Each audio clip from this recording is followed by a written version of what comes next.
Hello friends, welcome to my channel target and learning. Friends, अगर आप CTET की preparation कर रहे हैं तो ये वीडियो आपके लिए बहुत यूज़फुल होने वाली है।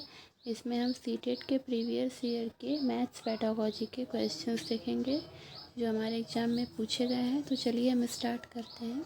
हमारा पहला क्वेश्चन है, माध्यमिक विद्यालय में 2 दशमलव वाली संख्याओं के गुणनफल की संकल्पना का परिचय देने के लिए निम्नलिखित में से कौन सी सर्वाधिक उपयुक्त रणनीति है। ये क्वेश्चन 2021 में पूछा गया था। ऑप्शन ए है, महत्व दिया जाना चाहिए कि गुणनफल संख्याओं का बार बार योग है। ऑप्शन बी है, महत्व दिया जाना चाहिए कि गुणनफल विभाजन का प्रतिलोम है।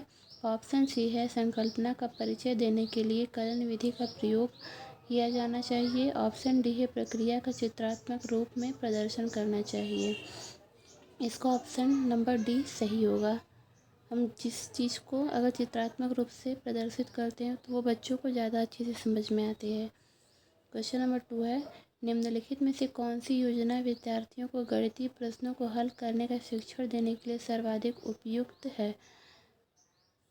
इसके ऑप्शंस हैं, अध्यापिका को शुरू में ही समस्या को हल प्राप्त करने के चरणों की व्याख्या कर देनी चाहिए। ऑप्शन बी है, विद्यार्थियों को प्रोत्साहित किया जाना चाहिए कि वे प्रश्न का बहुत से परिप्रेक्ष्यों से अवलोकन करें।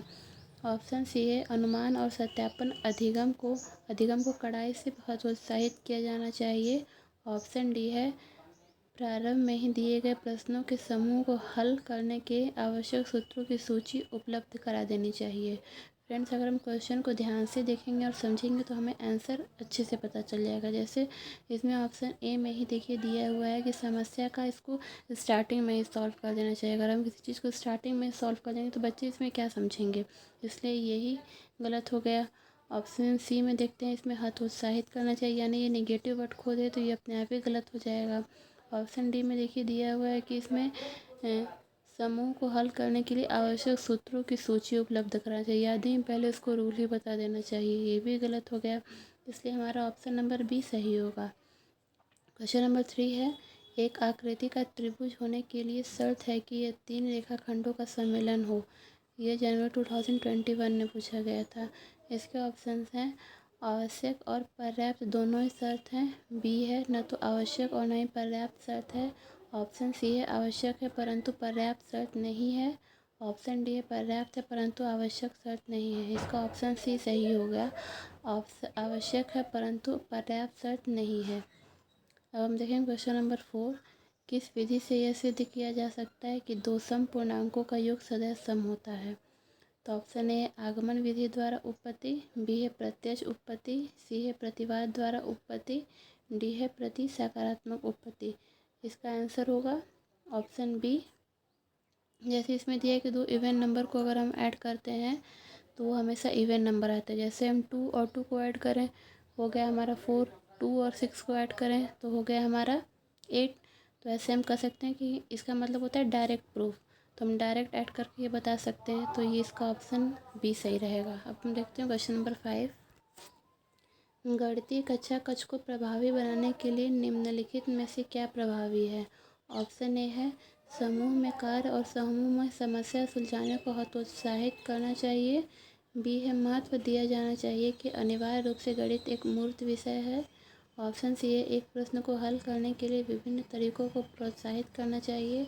ऑप्शन डी है, अध्यापक द्वारा एक नई समस्या को हल करने के चरणों को कुशलता से बोर्ड पर निरूपित करना चाहिए। तो इसका भी आंसर हम देख के लगा सकते हैं कि एक प्रश्न को हल करने के लिए विभिन्न तरीकों को प्रोत्साहित करना चाहिए। तो इसका ऑप्शन सी सही होगा। क्वेश्चन नंबर 6 है, आयतन के मापन के शिक्षण और अधिगम संदर्भ में निम्नलिखित में से कौन सी प्रक्रिया वांछनीय है। ये दिसंबर 2019 में पूछा गया था। इसके ऑप्शंस हैं, ए, प्रारंभ में एक घन के आयतन के सूत्र को लिखना। ऑप्शन बी है, प्रारंभ से ही सटीक परिकलन को प्रोत्साहित करना। ऑप्शन सी है, विद्यार्थियों को प्रारंभ में 2 विमाओं वाले आकृतियों के आयतन की जानकारी देना। ऑप्शन डी है, विद्यार्थियों को विभिन्न आकृतियों के आयतन के परिकलन हेतु प्रयासों की कल्पना के लिए प्रोत्साहित करना। तो देखिए इसका ऑप्शन डी है। मैक्सिमम में इसमें देख रहे हैं प्रोत्साहित करना, तो इसको हम देख के लगा सकते हैं कि इसका ऑप्शन डी प्रोत्साहित करना सही रहेगा, क्योंकि किसी चीज़ को अगर हम प्रोत्साहित करते हैं बच्चों को अगर सही काम के लिए, तो वो उसमें बहुत अच्छा करते हैं। और क्वेश्चन नंबर 7 है, पियाजे के अनुसार बच्चों की दिक स्थान की समझ के लिए निम्नलिखित में से क्या सही नहीं है। इसमें ये देखिए नहीं है पूछा है। इसके ऑप्शन ए है, ज्यामितीय बोध की प्रगति एक सुनिश्चित क्रम का अनुसरण करती है।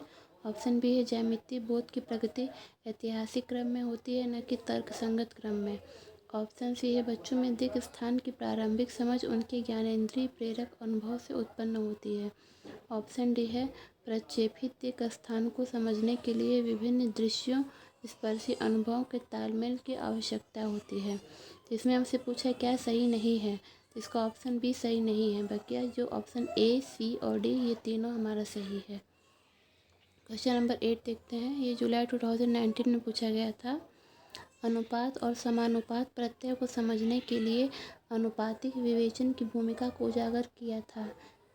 ऑप्शन ए है जोल्टन डाइनस ने। ऑप्शन बी है जीन पियाजे ने। ऑप्शन सी है ले वाइगोत्स्की ने। ऑप्शन डी है वैन हीले ने। तो ऑप्शन बी इसका राइट आंसर होगा, जीन पियाजे ने।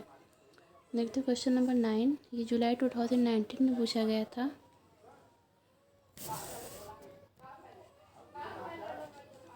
यह सिद्ध करने के लिए कि √2 एक अपरिमेय संख्या यानी इरेशनल नंबर है, एक अध्यापक यह मानकर शुरू करता है कि यह एक परिमेय संख्या यानी रेशनल नंबर है, और आगे बढ़ते हुए यह सिद्ध करता है कि यह पूर्वानुमान संभव नहीं है।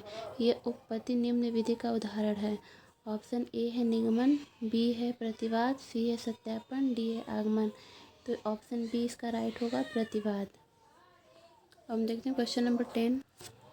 ये दिसंबर 2018 में पूछा गया था। क्वेश्चन है, अपनी कक्षा में गुणा की अवधारणा को पढ़ाने के बाद एक शिक्षक ने अपने बच्चों से 48 को 4 से गुणा करने को कहा। उनके छात्रों में से एक ने इसे मौखिक रूप से हल किया। 48 को 4 से गुणा करने के लिए हम पहले 48 में 48 जोड़ते हैं, जिसमें 96 बनता है, और फिर 96 और जोड़ते हैं तो 192 बनता है। इस प्रकार उत्तर 192 है। गुणा की उसकी रणनीति के बारे में आप क्या कह सकते हैं? इसके ऑप्शंस हैं। ऑप्शन ए है, बच्चों ने गुणा करने के लिए गलत विधि का उपयोग किया। संख्याओं को गुणा करने के लिए उसे स्थानीय मान एल्गोरिथम का उपयोग करना चाहिए। ऑप्शन बी है, उसे गुणा की अवधारणा समझ में नहीं आई। ऑप्शन सी है, दी गई समस्या का गुणा समस्या है और योग की समस्या नहीं है। ऑप्शन डी है, उसने गुणा को बार बार योग के रूप में समझा।